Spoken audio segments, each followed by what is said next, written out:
Assalamualaikum warahmatullahi wabarakatuh.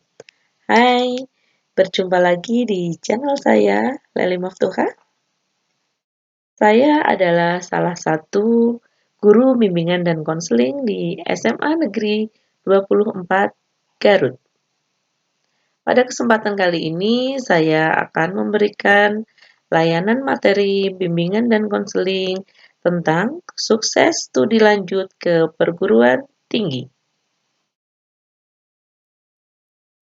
Tujuan umum dari materi yang akan saya sampaikan pada kesempatan kali ini, yaitu agar peserta didik mampu menyusun rencana persiapan masuk ke perguruan tinggi.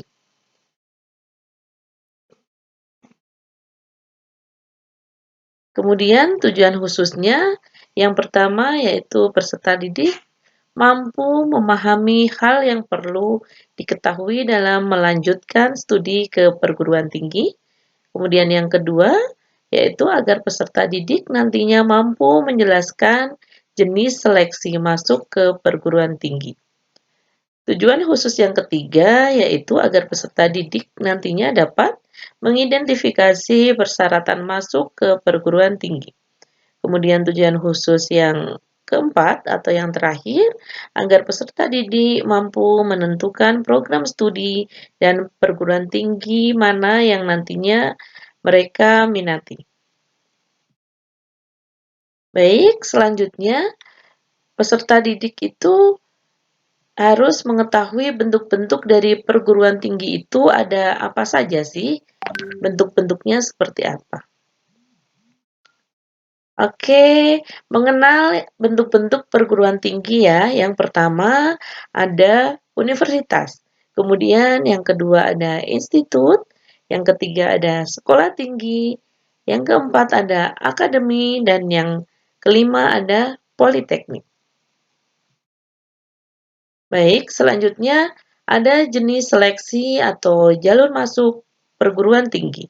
Yang pertama ada seleksi nasional masuk perguruan tinggi negeri atau biasa disingkat dengan SNMPTN atau melalui jalur undangan atau rapot.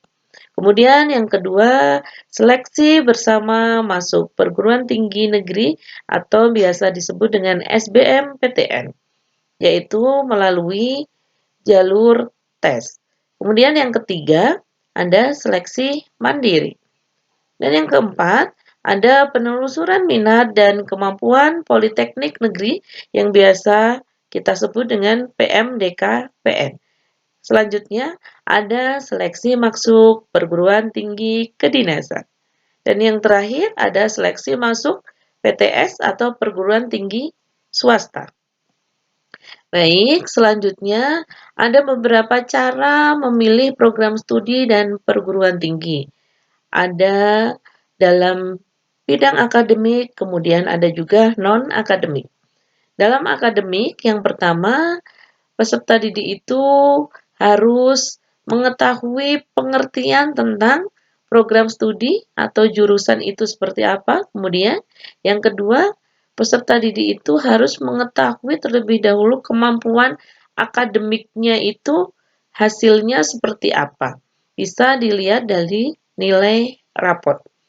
Kemudian dari non-akademik itu sendiri, yang pertama, menyesuaikan cita-cita, minat, dan bakat. Jadi peserta didik itu harus dalam memilih program studi dan perguruan tinggi yang mereka inginkan, mereka itu menyesuaikan dengan cita-cita yang mereka inginkan itu mereka ingin seperti apa. Kemudian minat, mereka menginginkan atau berminat di bidang apa nantinya, jadi bisa menyesuaikan program studinya kemudian dari bakat yang mereka miliki. Kemudian, yang kedua ada faktor dan variabel pendukungnya. Yang pertama itu informasi yang sempurna. Jadi, sebelum memilih program studi dan perguruan tingginya, mereka itu harus memiliki informasi-informasi dari program studi atau perguruan tinggi yang mereka minati itu seperti apa, bisa dari akreditasinya, kemudian lokasi perguruan tingginya ada di mana, seperti itu ya. Kemudian faktor yang kedua ada lokasi dan biaya. Nah, itu tadi. Lokasinya jauh apa dekat dari tempat tinggal, kemudian biaya di perguruan tinggi itu seperti apa disesuaikan dengan kemampuan peserta didik masing-masing. Kemudian yang ketiga, daya tampung jurusan atau peluang diterimanya.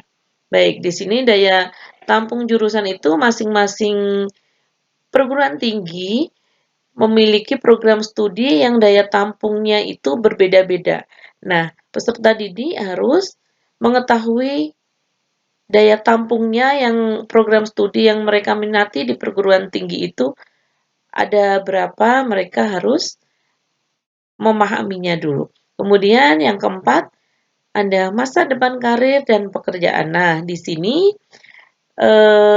peluang kerjanya dari program studi yang mereka minati itu besar atau tidak. Kemudian ke depannya prospek kerjanya bagus atau tidak, seperti itu ya. Baik, saya lanjutkan. Sebelum kita memasuki dunia perkuliahan, ada persyaratan masuk ke perguruan tinggi. Nah, ini ada berkas-berkas yang perlu dipersiapkan oleh seorang peserta didik sebelum dia mendaftar untuk masuk ke perguruan tinggi yang mereka minati tadi. Yang pertama harus mempersiapkan ijazah atau surat keterangan lulus. Kemudian yang kedua, identitas, yaitu bisa dari akte kelahiran atau KTP jika yang sudah memiliki KTP, atau bisa diganti dengan kartu pelajar dari saat dia masih duduk di bangku SMA. Kemudian yang ketiga, ada kartu keluarga. Dan yang keempat, ada sertifikat prestasi, itu jika ada. Jika peserta didik memiliki suatu prestasi, kemudian ada sertifikatnya minimal di tingkat kabupaten, bisa disertakan ya. Kemudian selanjutnya ada surat keterangan penghasilan orang tua. Nah, di sini ada yang namanya struk penghasilan orang tua itu biasanya kan suka ada, kalau memang tidak ada bisa minta keterangan ke desa atau ke kelurahan. Selanjutnya, berkas persyaratan yang perlu dipersiapkan yaitu ada surat keterangan sehat. Nah, biasanya ini yang untuk mendaftar ke program studi ataupun akademi yang berhubungan dengan kesehatan. Jadi harus menyertakan surat keterangan sehat dari dokter atau lembaga kesehatan seperti puskesmas ataupun rumah sakit, seperti itu ya. Kemudian selanjutnya ada SKTM. Nah, SKTM ini surat keterangan tidak mampu. Ini khusus bagi calon mahasiswa yang kurang mampu ya. Oke. Selanjutnya berkas persyaratannya ada pas foto juga, pas foto terbaru. Kemudian ada juga yang terakhir ada keterangan kesanggupan membayar biaya kuliah. Nah, keterangan program beasiswa jika mendapatkan beasiswa. Nah, ini dari masing-masing universitas pasti akan berbeda ya, ada keterangan kesanggupan membayar biaya kuliah dan ada persyaratan-persyaratan yang lain yang tentunya masing-masing perguruan tinggi mereka mempersyaratkan yang berbeda-beda. Tinggal peserta didik itu menyesuaikan yang perlu dipersiapkan apa saja. Oke, baik. Untuk sukses studi lanjut ke perguruan tinggi, materinya Ibu cukupkan sekian. Semoga bisa bermanfaat untuk kalian semua. Sukses untuk kalian yang ingin melanjutkan ke perguruan tinggi nantinya. Jaga kesehatan selalu, tetap semangat, dan terima kasih. Wassalamualaikum warahmatullahi wabarakatuh.